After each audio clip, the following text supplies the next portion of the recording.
CEO and Chairman of Banxa. I'm pleased to present the Q3 FY24 unaudited financials to you today. And we are recording this session and will also distribute this presentation. The presentation does contain forward-looking statements, so there's a disclaimer here that we are going to share with you as well, and you can read that in your own time. Presenting with me today are Zafar Qureshi, our Executive Director and Head of Corporate Affairs, and our Chief Financial Officer, Patrick Maguire, and our Chief Product Officer, Tom Chalmers. If you have any questions, please put them into the chat box, the Q&A section, and we're going to answer those at the end of the presentation. I just want to set the scene with how we see the whole crypto ecosystem evolving. We firmly believe that in 10 years' time, every business in the world will benefit from the properties of crypto networks embedded in their products and services.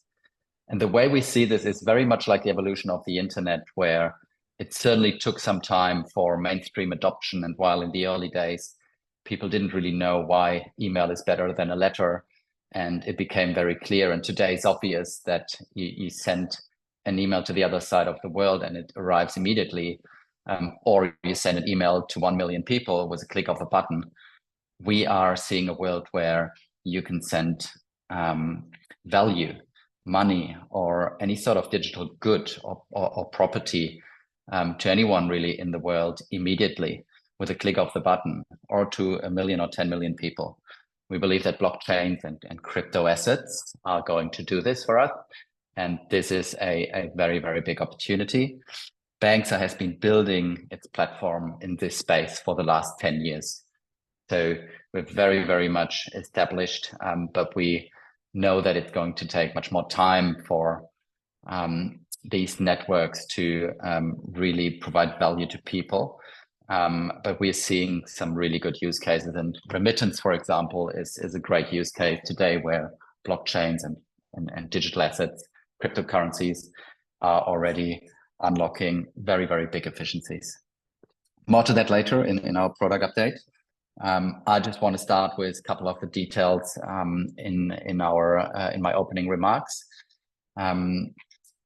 Many of you will know that we've Zafar and I have taken the reins late last year in October, and from this time the business has really moved from strength to strength. We see it every day, but now we're really excited to be able to share the first results of our work. As you know by now, we've achieved profitability in this latest quarter, FY24, so we're very, very proud of that. We've also uplifted the finance function and the team under the leadership of our CFO, Patrick Maguire. And the team has already engaged with our auditors, PKF and Taris. We've gone back and forth on everything that certainly went wrong in previous years. We've learned a lot. We've applied those learnings, and we're very well set up on both sides to finish the audit in time. That is obviously has been a major concern, but we're very, very well prepared this time and experienced. The business itself is much more stronger with a very innovative product platform and a very much more diversified customer base. And the business itself, after this turnaround journey that Zafar and I started, is much leaner and far more scalable than it ever was before. And that's super exciting, specifically with the market warming up as well for this new crypto cycle that we're seeing. I think what's very important is that the workforce is still extremely motivated, and we've certainly gone through 2 years of brutal crypto winter. But what has kept everyone going was certainly how we so much believe in this space and know these dynamics, that this is a major technological shift. It's a generational event, just like the internet was before. And that takes time. There needs to be much more trust built up in the space. The user experience needs to become much better. But what's important is that Banxa is already playing in this space, and we're winning every day. And the team really is excited about everything we've achieved, how we've turned around the business, and everything that lays ahead of us. As a business, we continue focusing on the licenses that are required, and they become more important than ever, with certainly much more scrutiny by the regulators. And we continue to expand our capabilities in our key markets as well. We were also able to significantly reduce the cost of capital. Zafer is going to speak a little bit more to that, but that was certainly a major lever for us as well. And now, as a business with a much more solid financial foundation, we have much more opportunity to optimize different areas of the business. Internally, we continue to operate with focus, discipline, substance, and sustainability, and that has worked extremely well for us because it's a very, very noisy space out there. But again, the business is very aligned. The board and management team, the team is very, very motivated. And we are very excited about what lays ahead. We've also achieved some major milestones, which we have previously communicated with the market. One is certainly the UK crypto license that we obtained earlier this year, which was a lot of work. And I think it was only 7% of businesses that have applied for this license have been granted this license. So we're certainly pioneers here, and we know how to do the work and work very closely with regulators to allow our users to transact in a safe and compliant way. We continue to work on the activation of the US licenses. Certainly, we are still seeing the US as a major market for us, and we are currently transacting with a third party. But we will activate our licenses this year. The European Union has also started a new licensing regime, which we will comply with by the end of the year. We still have a lot of time to do that, but we are getting everything ready to have that major license for all European states. So that's also very exciting for us. And what I personally am very proud of is that Kaushik Sankhya, who's Global Head of Banking and Payments at one of the major digital asset exchanges out there, Kraken, has joined Banxa's board. And that just shows me that we are getting the attention of the industry. People really believe in what we're building, and they're willing to help us opening doors. And I'd like to thank Kaushik for the confidence in us and for everything that you've already done for the board for Banxa. And we all know that there is much more to come. So that was a really, really good addition to our board. So overall, we continue to strengthen the business and see really the positive trend across all our KPIs.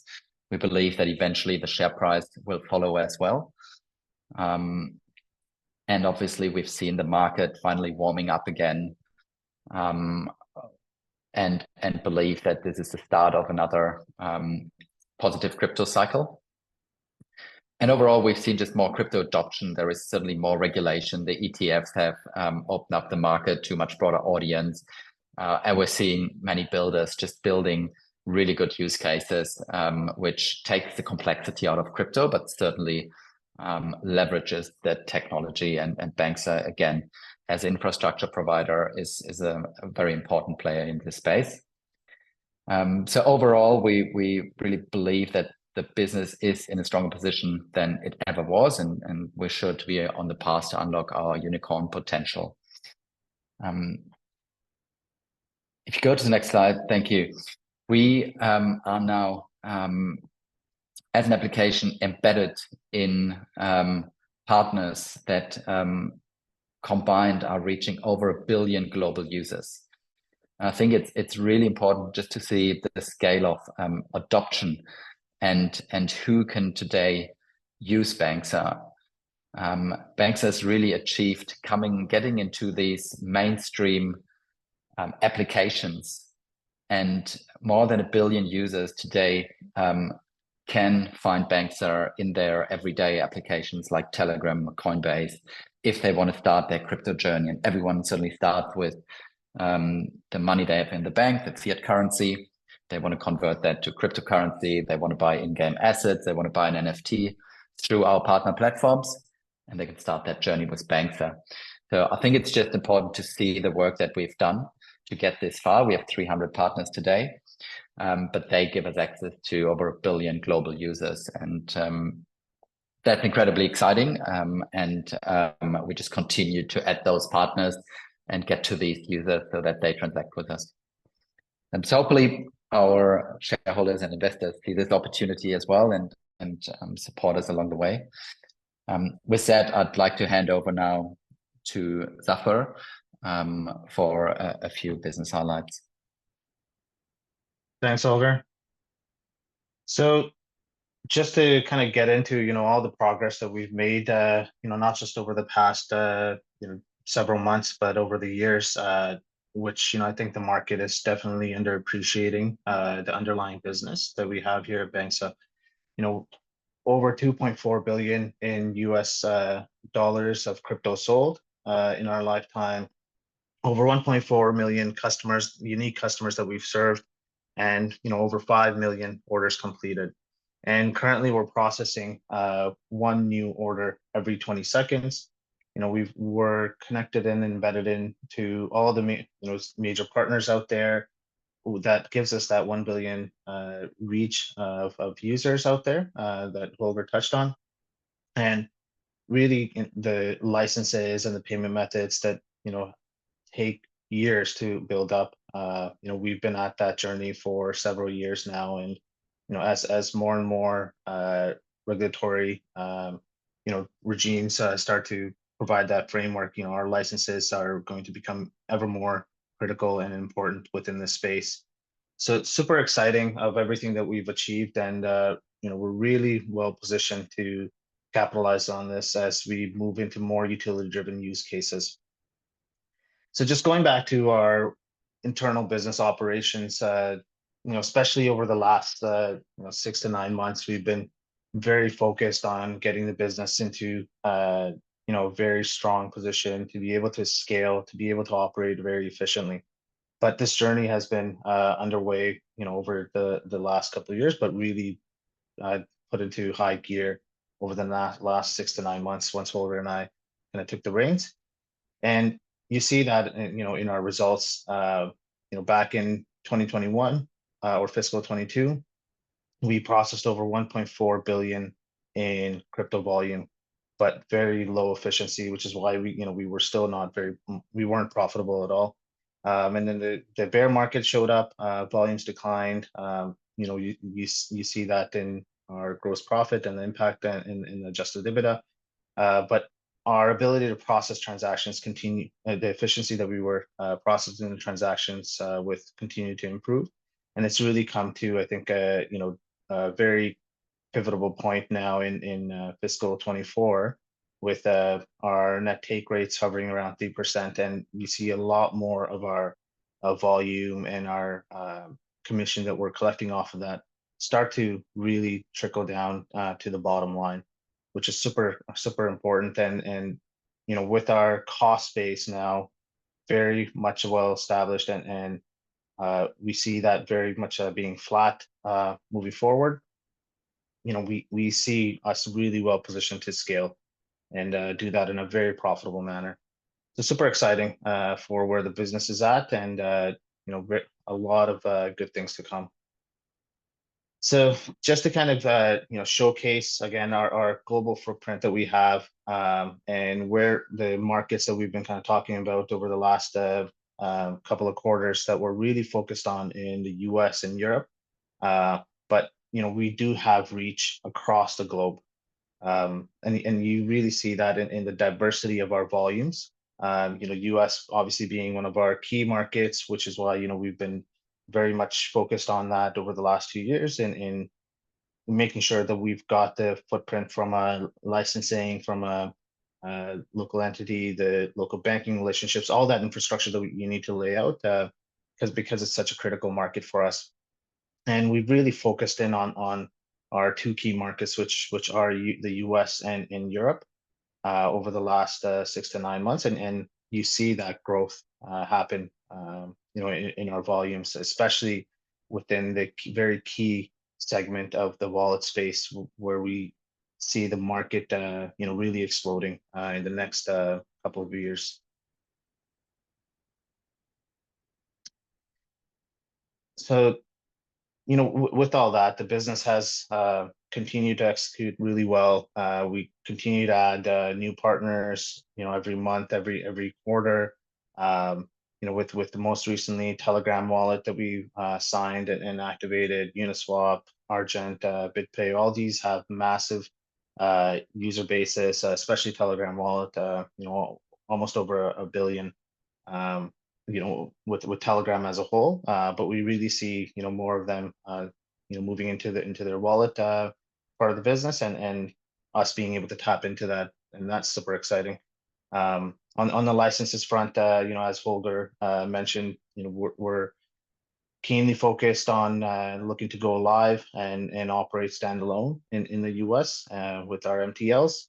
And that's really going to enable us to do a lot more with our partners on the product front, and critically on expanding our margins in the US. And then, new product features continue to roll out. That's what we're super focused on, is our product, and what our partners are really looking from us. And it's all about, at the end of the day, making it seamless, making it moving more and more closer to a pure white label solution, and providing really the control over to our partners from end to end, so that they can really own the users and control the entire crypto journey on their platform. And that's super exciting for us, and we hear that day in, day out from our partners, that's the big area that they really want our infrastructure to be heading towards. So with that, I'll pass it off to Patrick to kind of now start to dive into our financials for the March quarter. Thank you, Holger and Steffer. As I said, another great quarter for the business, and as Holger mentioned, a great progress being made by the finance team. So the team has been through 2 full audits in a year and a half, and that team is held together and about to go into the third audit that we'll be doing in the last 2 years. We've got a lot of plans already in place. We've beefed up the team where we need to do that, and we're expecting a very timely and efficient audit for FY24. So let me get into the financials. As Steffer mentioned, it's been a great quarter for us. We're leveraging on our licensing and partner network, and we're showing the scalability of this business as TTV grows through product innovation, organic growth, and the addition of new partners such as Trust Wallet this quarter. The TTV is up by 61% this quarter. Our GP has grown by 56% this quarter. And what's really important is that we've been able to maintain and grow our net take rate across this growth in the business as well, and show the scalability of that flowing through into profit. I'd like to highlight on our OPEX expenses that in 2023, the $4.4 million included a $2.1 million reversal related to share-based compensation. And when we adjust that, it's about a 20% increase year on year. So again, demonstrating the scalability of the business as the business grows. Okay. So we'll move on to the next slide, please.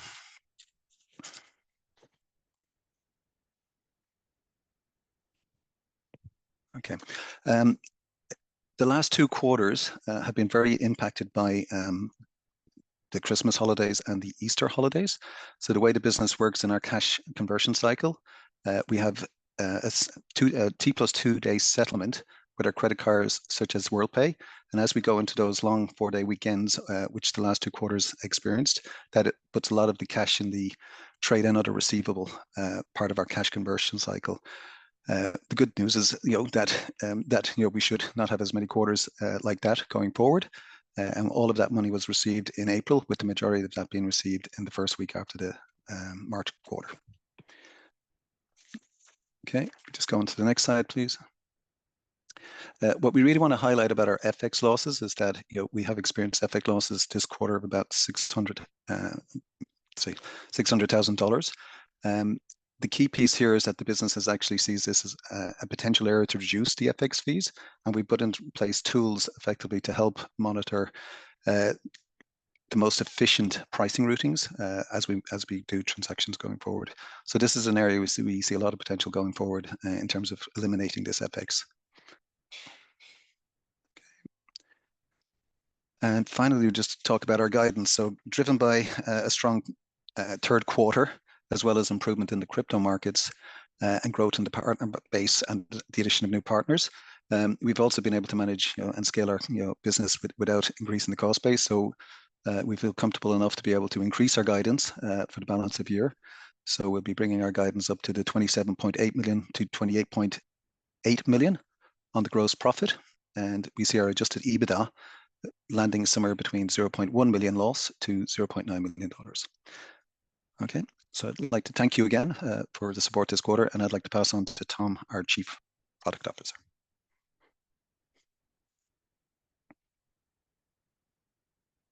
Thank you, Patrick. And thank you, everyone, for joining today. We've got some super exciting stuff to share with you. If we jump to the next slide, just wanted to reiterate something that we've talked a lot about today, but our observation of market forces 18 months ago made it very, very clear there was a structural shift underway in crypto. And it really pointed to the rise of what we call on-chain activity. And this particular space as being one that had a very high fit for Banxa, and that was going to be very enduring for us over the long term. The most obvious descriptor of that is Web3 wallets and their role intermediating. And so what we did is we made a concerted effort at the time to target this market, and we innovated our product to better address their needs and better fit ourselves to what they were after. So we're very, very happy with our success over the last year here. We've grown through all the market conditions, the ups and downs. And again, we continue to grow, and we've got the largest pipeline we've ever had, and a lot to come in the coming months. And we really think this is just the tip of the iceberg in this particular space. So if we jump to the next slide, what we're broadly seeing here are sort of three categories of what we call tailwinds for this on-chain activity. And the first set here is the application space. This is where the user demand ultimately comes from, and this is the why of someone wanting to use a Web3 wallet and therefore use Banxa. But what we've seen over the last year in particular is that these wallets can provide access to much more flexible and powerful trading opportunities. And that's certainly where we're seeing a lot of our end users today. But there's more things coming, and what we're observing right now is the rise of prediction markets, which again follow the rise of that same market in the non-crypto system. But there's some really incredible products coming online. We also see a new generation of social media applications getting built and rolled out today, and actually heavily used. And these are built on interoperable protocols where the network itself can no longer hold the user hostage, which we know there's a lot of sort of latent demand for. And then finally, later down the track is the rise of crypto gaming, which will allow video gamers to be better rewarded for their value creation than they are today. So that's on the application front. And again, that's really just the most immediate consumer drivers we see happening today, but there's certainly a lot more to come. Compounding this tailwind is usability.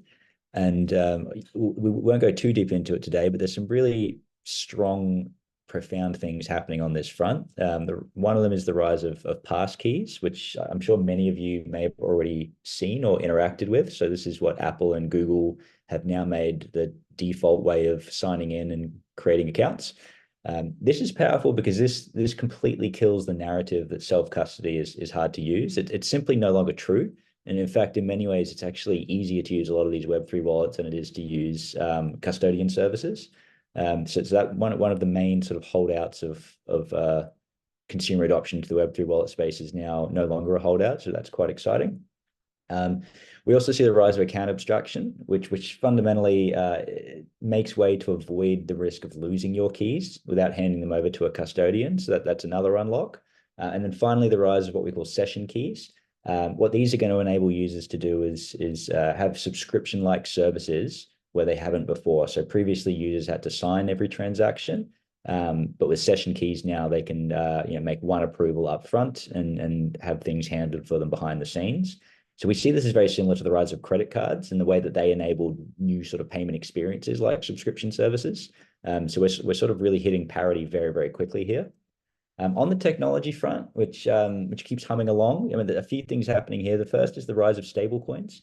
And what we see them doing is making crypto far less threatening to mainstream users. You get all the benefits of crypto tokens and technologies with instant settlement and atomic transactions, etc. But you don't have to take a guess on the particular token or learn a lot about something that you haven't fully understood. So US dollar feels very safe, and we're seeing global geo stablecoins rise too. Second thing we're seeing here is again a continued innovation on the blockchain front to reduce network costs. This one is a really, really big unlock. So once those costs on average come down far enough, it opens the application space to all sorts of different markets and use cases beyond just trading and DeFi. So that's really exciting to see happen along.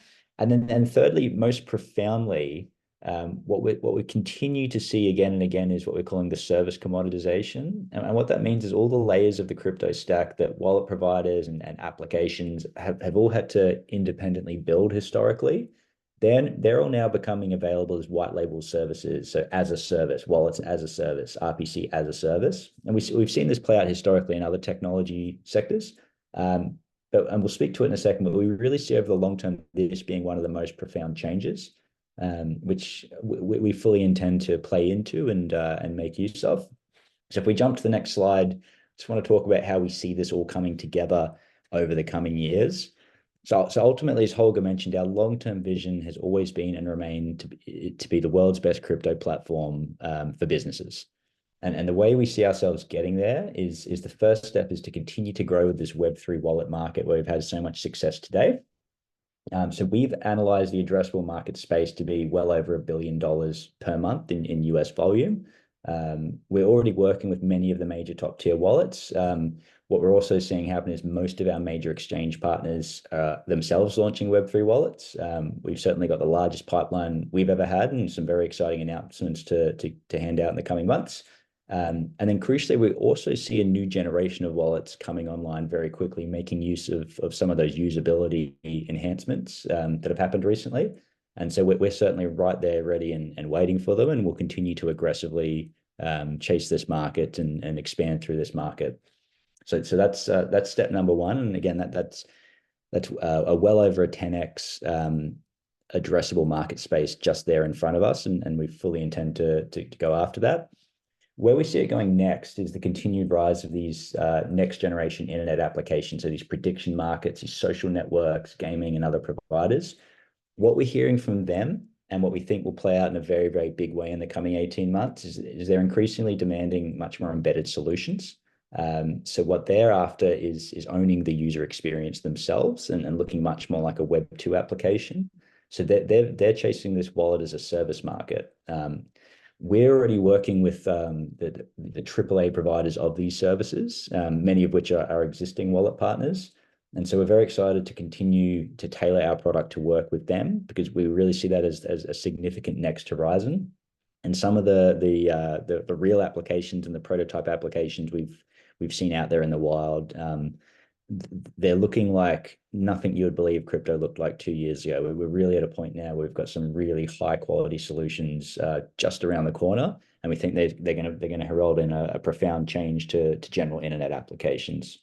Now, ultimately, in that 2027 column, where we see this going long term is all of these services continuing to get commoditized, and everything to do with making a crypto application becoming some sort of white labeled service.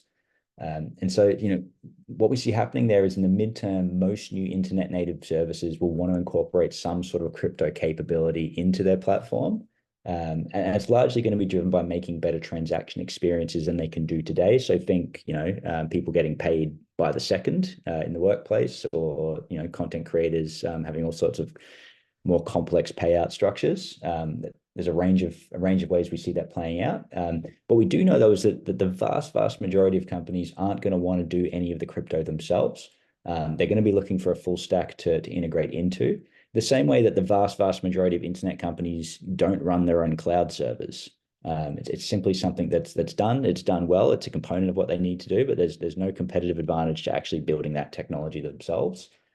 So again, our long-term plan remains to be the crypto platform of choice, and we've got some very clear stepping stones to get there. Now, if we jump to the next slide to how we're sort of imagining this sort of market, what we know today is that in 2022 there was $1.2 trillion of fiat crypto flows. So that's well over 100x what we see. So there's certainly huge headroom just today in capturing these target markets much more thoroughly. The way we see it playing out and the market we see as most analogous to how big could the flow size get is actually the FX market. So FX volume in 2022 was 2,738 trillion. It's a hard number to even say, which sounds absurd and sounds crazy, but the way we're looking at it is that on an immediate level, crypto can do a lot of that economic utility that FX can do securely and safely. But on a more deeper and profound level, what we see crypto systems doing as they become much more normalized throughout internet services is fundamentally financializing them in ways that haven't been financialized before. So value exchanges that were previously unquantified and unpriced are going to be priced. They're going to be turned into transactions behind the scenes and executed. So a simple example of this is say a user on a social network now actually being programmatically rewarded for the interactions, the replies, the follows, the likes they do, because they do contribute to the algorithm and they do contribute to the network growth. So again, obviously we don't expect the sort of margins we see today at the volumes this size, that there's going to be some trade-off relationship between significantly order of magnitudes larger transaction volumes and how they'll get priced. But Banxa is in a fantastic position with all the technology, the lead time, and all the right relationships and reach into the network of players to be able to execute on this, and we're excited to make it happen.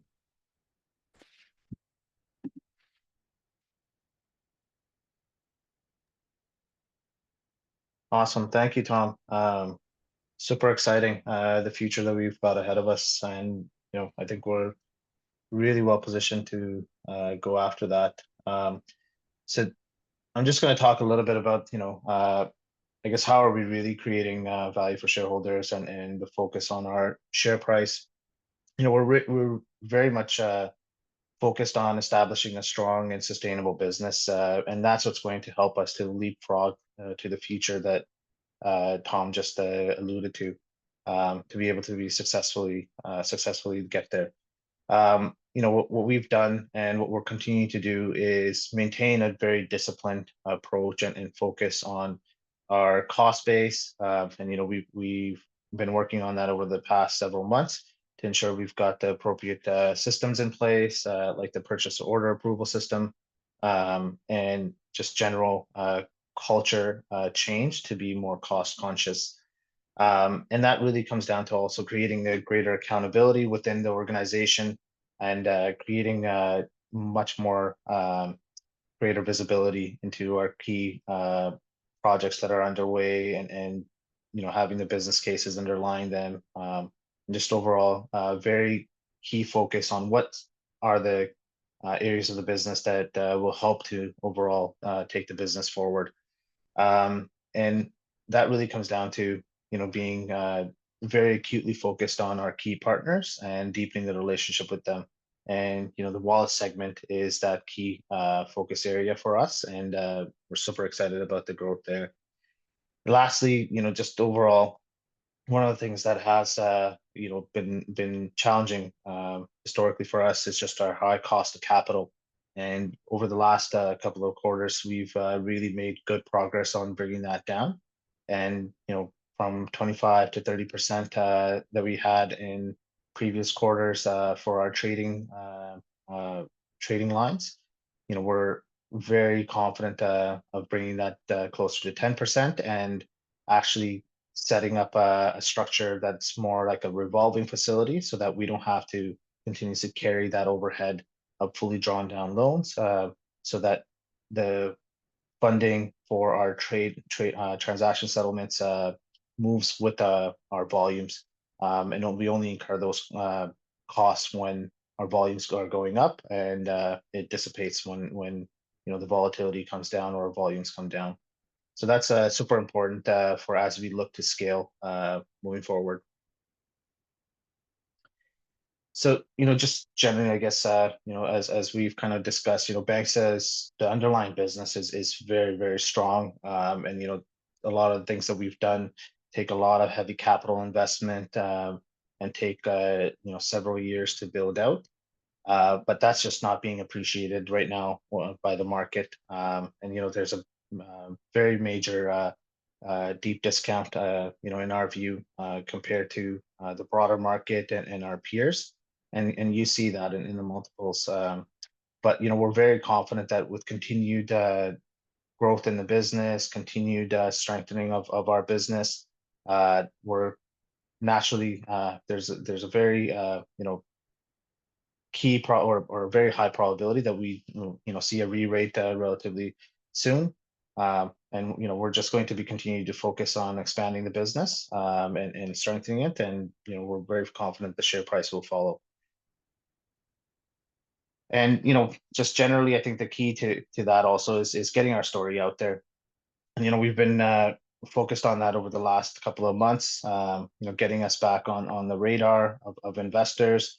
And we're doing that by generating a lot of that organic sell side research coverage, having several conversations with multiple analysts that are excited about our story, and actively engaging with buy side investors. So, your investment advisors out there, family offices, high net worth individuals who are keen on the crypto space and are looking for that high leverage play, which Banxa's story really delivers. And we've engaged a market maker to help with our liquidity in our stock price on the TSX, and continue to increase the profile of Banxa. Recently with the addition of Kaushik from Kraken to help elevate our board profile and strengthen the board overall and the governance, and just communicate better and with substance to the market, with generally more color and much more transparency in our progress and all the great things that we're doing, and continue to do that very frequently. And then some of the other things that we've been working on is activating a new employee share purchase plan. As Holger mentioned, the entire workforce is super excited about our future and are keen to be able to access and get the shares of Banxa, and with that we'll be able to enable them to be able to buy shares on the market, and also create that long-term alignment and create that ownership mindset more long-term. So the business continues to perform well. The fundamentals are strong, and we're trending positively. And the stock price is in our view clearly not representing or reflecting that underlying strength. But again, we remain very confident that it will catch up as more and more investors become aware of our story, because we've generally fallen off the radar over the last year or so. But as we get back in front of them, we're very confident that they'll start to take part in our story, and the share price will start to move positively. So with that, we'll open it up to questions, and I'll let Holger kick that off. Thank you, Zafar, Tom, and Patrick. Thanks for everyone to staying on. Please add any other questions that are not already here. I'll start with reading out Shahab's question. There are a couple. We'll go one by one. Mr. Arians, as CEO of Banxa, we've seen a number of good clients added as well as better earnings, but we have also seen 2 audits in a row, as well as a stock price at close to the yearly low with barely any volume or institutional retail buying. The stock is basically dead, and it seems like there is a lack of concern or effort concerning this issue. What do you plan on doing to bring value to shareholders? And its banks are currently working with the auditors, so we don't have a repeat of another audit.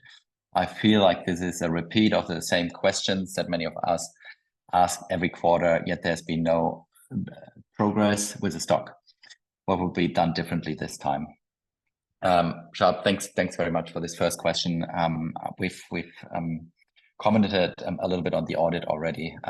We've certainly learned a lot, and the first audit came at a very bad time with major collapses of crypto companies back in 2022, which somehow has affected Banxa as well, and our credibility, and as a result, the auditors were just extra careful, and so were their regulators. So there was certainly much more scrutiny. But at the same time, Banxa also had to improve many of our systems and also adjust the team. We weren't just not able to get to the standard that was required. But we've certainly improved very, very much. And then there were no major issues, and we have finalized that first audit. Obviously, it was a massive delay, and we all recognize that, acknowledge it, and apologize for that to all shareholders. The second audit right after that, FY23, we basically went from that first audit into the second audit, and we changed auditors. So there was a big learning curve for everyone. We've also had a new CFO join only in October last year. Since then, we have completed that audit, but because we all had to sort of find a way together, that was also delayed. Fortunately, we were able to get that done in time before a trading halt for all shareholders. This time around, we have the same auditors that we have completed the previous audit with. We have a really strong finance team under Patrick's leadership. We have ramped up the auditors team with all the learnings and lessons we had, and also our internal team. We've actually added specialist accountants, and we are very, very well prepared and have already engaged with the auditor, have come up with a schedule, have sufficient time, and we don't believe there are major issues this time around. So I'm very confident that we got on top of this matter. That's about the audit. The next part is the share price and why that is not really moving. And Zafar has addressed that in his last slide with many things we're already doing.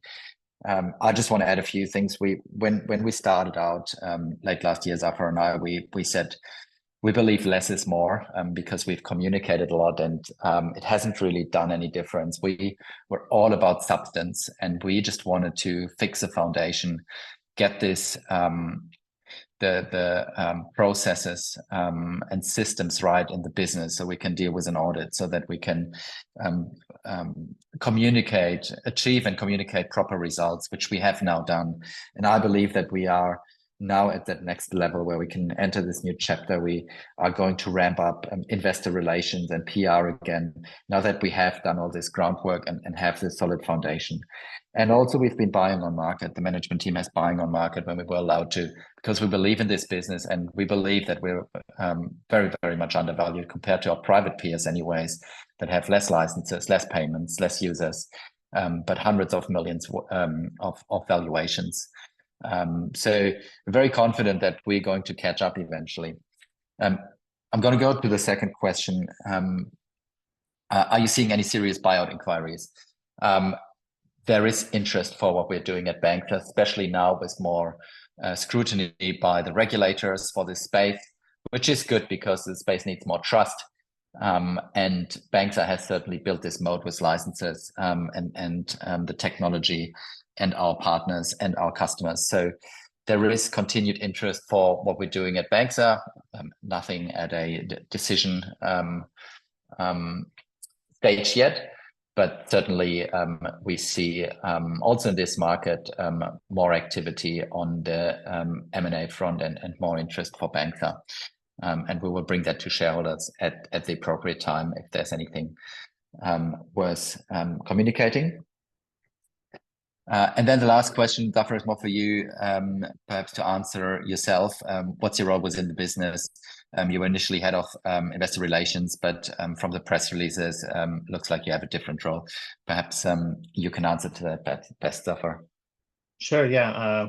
So when I came, I guess, on board initially, was as a board member, and generally leading up a lot of the IR aspects, and just general corporate items, so like funding and things like that. But more broadly, I think it's really just about, within partnership with Holger, setting up the business for success, and kind of focused on all the key areas that will help us to get there. And that's what we're really just what my role, in combination with Holger, what it's really about. Thank you, Zafar. Next question from Sharp is, what new streams of revenue are you looking at implementing in the future? Has there been any progress on the Web2 adoption of crypto, maybe virtual debit card? So we, as Tom has referred to earlier, we're working very much on the platform model where we have an embedded solution for merchants, businesses that are looking more of a white label solution to have a much better and seamless user experience, which is also going to reduce the prices for their users. That's obviously a volume gain for us. So we're very much working on that, which we believe is going to play out over the next few years. But we are already having those first serious conversations with those partners that want to embed Banxa much deeper into their platforms.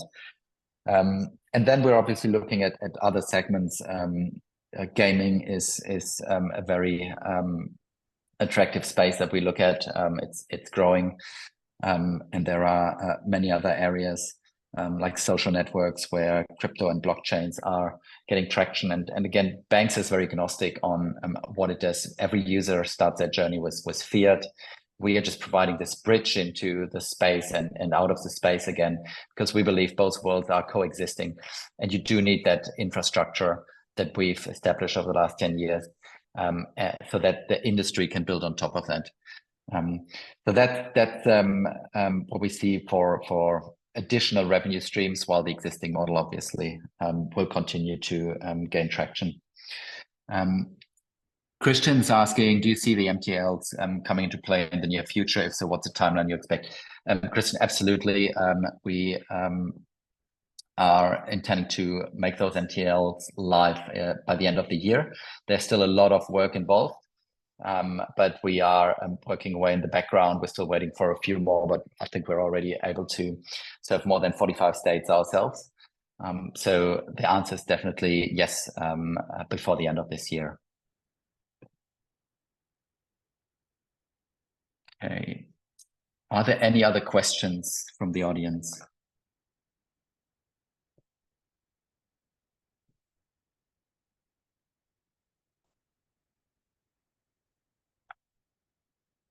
Okay, I think we can then close here. And just as a reminder, you can always reach out to Zafar or myself if you have any questions in the meantime.